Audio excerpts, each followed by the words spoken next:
à la brocante, on trouve toujours des choses charmantes. À la brocante, des vieux phonos, des vieux On ne peut pas mieux vous accueillir, Mélanie. C'est vrai, Une chanson j'avoue que je suis très bien accueillie ce de Charles matin. Trenet à la brocante, tourisme, voyage en France à travers quelque chose que j'apprécie particulièrement. Moi aussi, les affiches. Ouais, les affiches anciennes. En fait, nous avons rencontré Jean-Didier Urbain, Thierry, qui est un spécialiste du tourisme et qui a écrit ce livre-là, qui s'appelle Un tour de France en affiches, et dans lequel, c'est aux éditions La Martinière, et dans ce livre, il retrace toute l'histoire du tourisme et du voyage à travers les affiches anciennes.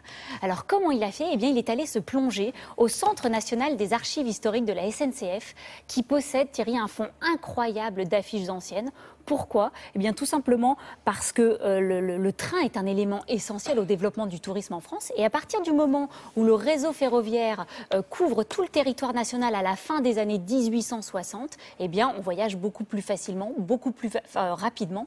Et que vont faire les compagnies ferroviaires? Eh bien, elles vont utiliser l'affiche pour communiquer, pour promouvoir le tourisme, pour le banaliser et pour donner envie aux gens de voyager pour le plaisir, parce qu'à l'époque, on ne voyage pas pour le plaisir.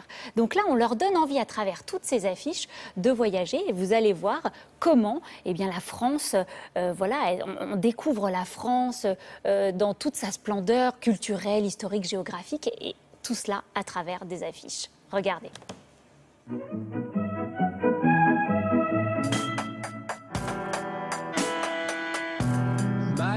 Le but de l'affiche, c'était d'associer le plaisir au voyage, de faire apparaître un nouveau voyageur dans notre paysage culturel, qui est le voyageur d'agrément, qui va un peu partout pour son plaisir. Et ça, c'est quelque chose de véritablement nouveau. Le réseau ferroviaire se développe énormément entre 1860 et 1869. Là, il dépasse les 18 000 km. Évidemment, les compagnies de chemin de fer, qui sont plusieurs à l'époque, se disent quand même qu'ils pourraient transporter autre chose que des marchandises et des passagers utilitaires. Il y aurait du passager de loisirs. Et c'est comme ça que dans les gares même apparaissent des affiches où on vante les particularités pittoresques de telle ou telle région.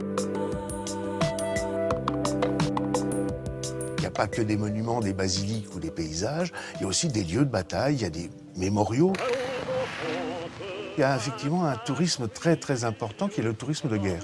Il y a une affiche sur la cathédrale de Reims, avec du recul aujourd'hui, on se demande comment ça peut être seulement une publicité, quoi. Tellement elle est lugubre, on dirait un film de zombies. Et c'est censé faire venir les gens. Et là, l'affiche est précieuse parce qu'elle nous renseigne sur un univers de sensibilité. On était quelque part dans le deuil d'une guerre, avec ses morts, avec ses destructions. Et donc, l'affiche elle-même pouvait évoquer cet état mélancolique. Un des grands axes de légitimation du tourisme, c'est le tourisme sanitaire. Donc là, on peut se déplacer pour aller se soigner.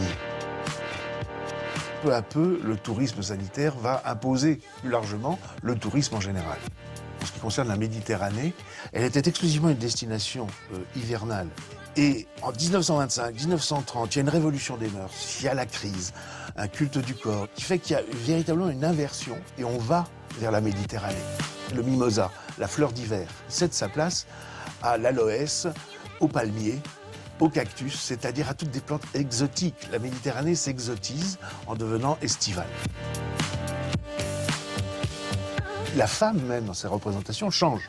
La femme de la Méditerranée hivernale, c'est une femme malade.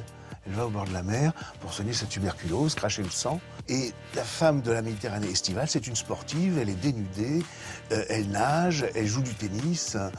Ça n'a plus rien à voir, il y a une métamorphose. Et ça, les affiches nous racontent ça. Évidemment, on invite les artistes à participer à cette valorisation des patrimoines, des sites, etc. Et vous avez des dessinateurs comme Capiello, comme Cassandre, comme Hugo d'Alési. Plus tard, on a sollicité Bernard Buffet, Dali, mais c'est une tradition qui est assez ancienne. Les affiches, quand même, sont au départ un médium qui va permettre de valoriser le patrimoine national, qu'il soit naturel ou historique. Et il est intéressant que ce médium devienne à son tour un patrimoine. Alors Mélanie, ça c'est un des trésors de la SNCF. Ah mais ouais, mais ils ont plein de choses. Outre leurs 8000, il y a 8000 affiches au centre des archives de la SNCF. Mais à côté de ça, ils ont plein d'autres objets insolites. Ils ont des belles collections de blasons de locomotives, ils ont des lanternes, ils ont des montres de régulateurs, des maquettes. Il y a plein de documents précieux. Je leur ai d'ailleurs piqué un petit agenda. Alors ça, ce sont les agendas qu'éditaient les compagnies ferroviaires de l'époque avant que la SNCF ne les rassemble tous. Donc ça, c'était PLM, la compagnie PLM, Paris-Lyon-Marseille. C'est l'agenda de 1913. Et ça, c'est assez joli parce que quand vous l'ouvrez, il y a plein d'illustrations. Donc à chaque fois, on vous fait la promo des endroits où vous pouvez aller. Et puis on vous donne plein de petites infos. Et puis les affiches étaient aussi reprises, voilà, dans l'agenda. Donc ça, c'est des documents qui sont très jolis.